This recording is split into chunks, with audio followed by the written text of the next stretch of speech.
Bacaan dari kitab Keluaran. Di Gunung Sinai, Allah berfirman kepada Musa, "Pergilah, turunlah, sebab bangsamu yang kau pimpin keluar dari tanah Mesir telah rusak perilakunya. Begitu cepat mereka menyimpang dari jalan yang kuperintahkan kepada mereka. Mereka telah membuat anak lembu tuangan, dan kepadanya mereka sujud menyembah serta mempersembahkan kurban sambil berkata, 'Hai Israel, inilah Allahmu yang telah menuntun engkau keluar dari tanah Mesir.' Lagi firman Tuhan kepada Musa, 'Telah kulihat bangsa ini, dan sesungguhnya mereka adalah suatu bangsa yang tegar tengkuk. Oleh sebab itu biarkanlah murkaku bangkit terhadap mereka, dan aku akan membinasakan mereka, tetapi engkau akan kubuat menjadi bangsa yang besar.' Lalu Musa mencoba melunakkan hati Tuhan Allahnya dengan berkata, 'Mengapakah Tuhan, murka-Mu bangkit terhadap umat-Mu yang telah Kau bawa keluar dari tanah Mesir dengan kekuatan yang besar dan dengan tangan yang kuat? Mengapakah orang Mesir akan berkata, Dia membawa mereka keluar dengan maksud menimpakan malapetaka kepada mereka dan membunuh mereka di gunung dan membinasakannya dari muka bumi? Berbaliklah dari murka-Mu yang menyala-nyala itu, dan menyesallah akan malapetaka yang hendak Kau datangkan kepada umat-Mu. Ingatlah kepada Abraham, Ishak, dan Israel, hamba-hamba-Mu itu, sebab kepada mereka Engkau telah bersumpah demi diri-Mu sendiri dengan berfirman kepada mereka, Aku akan membuat keturunanmu sebanyak bintang di langit, dan seluruh negeri yang telah kujanjikan ini akan kuberikan kepada keturunanmu, supaya dimilikinya untuk selama-lamanya. Dan menyesallah Tuhan atas malapetaka yang dirancangkannya atas umat-Nya." Demikianlah sabda Tuhan. Ya Allah, Ingatlah akan daku ya Tuhan demi kemurahan-Mu terhadap umat-Ku. Ingatlah akan daku ya Tuhan demi kemurahan-Mu terhadap umat-Ku. Mereka membuat anak lembu di Horeb dan sujud menyembah kepada patung tuangan. Mereka menukar yang mulia dengan patung sapi jantan yang makan rumput. ingatlah akan daku ya Tuhan, demi kemurahan-Mu terhadap umat-Ku. Mereka melupakan Allah yang telah menyelamatkan mereka, yang telah melakukan hal-hal yang besar di tanah Mesir, yang melakukan perbuatan-perbuatan ajaib di tanah Ham, dan perbuatan-perbuatan dahsyat di tepi Laut Teberau. Ingatlah akan daku ya Tuhan, demi kemurahan-Mu terhadap umat-Ku.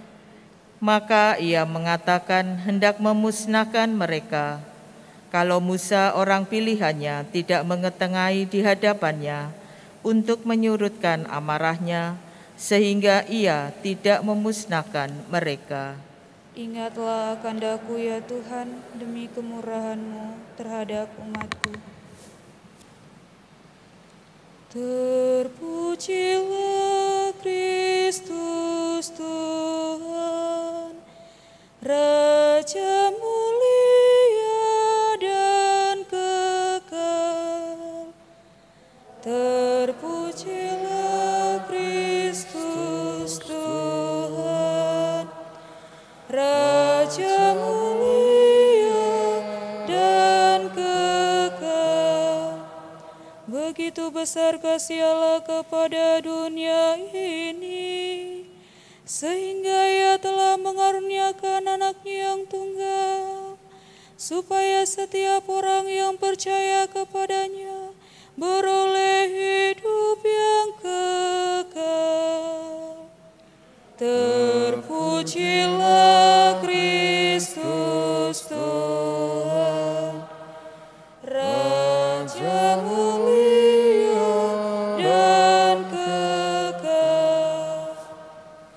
Tuhan bersamamu. Dan bersama rohmu. Inilah Injil suci menurut Yohanes. Dimuliakanlah Tuhan. Sekali peristiwa Yesus berkata kepada orang Yahudi, "Kalau aku bersaksi tentang diriku sendiri, maka kesaksianku itu tidak benar. Ada yang lain yang bersaksi tentang aku, dan aku tahu bahwa kesaksian yang diberikannya tentang aku adalah benar. Kamu telah mengirim utusan kepada Yohanes, dan ia telah bersaksi tentang kebenaran. Tetapi aku tidak memerlukan kesaksian dari manusia. Namun, aku mengatakan hal ini supaya kamu diselamatkan. Yohanes adalah pelita yang menyala dan bercahaya, dan kamu hanya mau menikmati seketika saja cahayanya itu. Tapi aku mempunyai suatu kesaksian yang lebih penting daripada kesaksian Yohanes, yaitu segala pekerjaan yang diserahkan Bapa kepadaku, supaya aku melaksanakannya. Pekerjaan itu jualah yang sekarang kukerjakan, dan itulah yang memberi kesaksian tentang aku, bahwa Bapa yang mengutus aku, dialah yang bersaksi tentang aku. Kamu tidak pernah mendengar suaranya, rupanya tidak pernah kamu lihat, dan firman-Nya tidak menetap di dalam dirimu, sebab kamu tidak percaya kepada Dia yang diutus-Nya. Kamu menyelidiki kitab-kitab suci, sebab kamu menyangka bahwa olehnya kamu mempunyai hidup kekal. Tetapi kitab-kitab suci itu memberi kesaksian tentang aku, namun kamu tidak mau datang kepadaku untuk memperoleh hidup itu. Aku tidak memerlukan hormat dari manusia, tetapi tentang kamu memang aku tahu bahwa di dalam hatimu kamu tidak mempunyai kasih akan Allah. Aku datang dalam nama Bapakku dan kamu tidak menerima aku. Jikalau orang lain datang atas namanya sendiri, kamu akan menerima dia.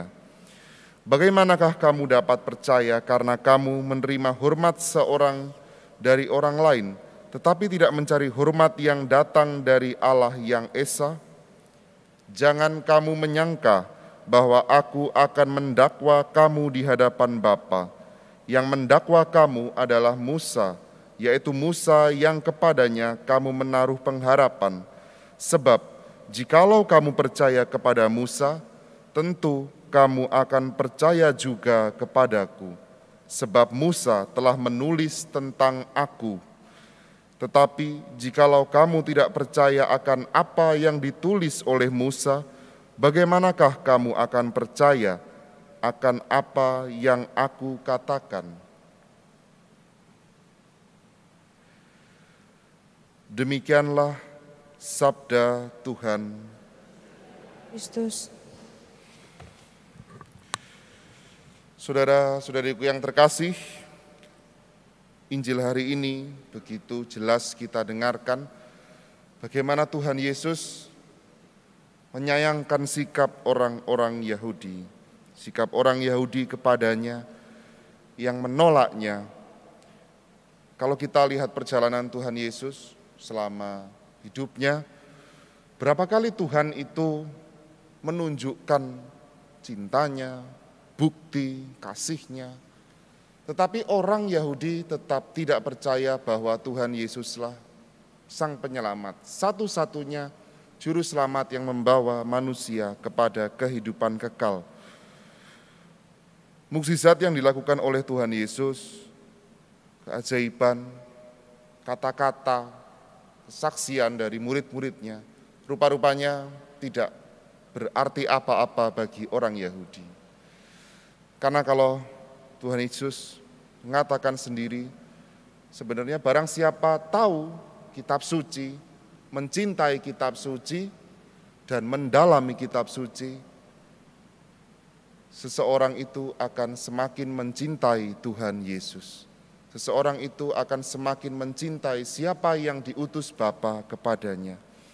Saudara-saudariku, seringkali kesombongan, kedegilan hati, atau merasa cukup dengan diri sendirilah yang membuat orang-orang Yahudi itu tertutup akan jalan Tuhan, akan kehendak Tuhan yang seharusnya adalah sumber kebahagiaan bagi mereka.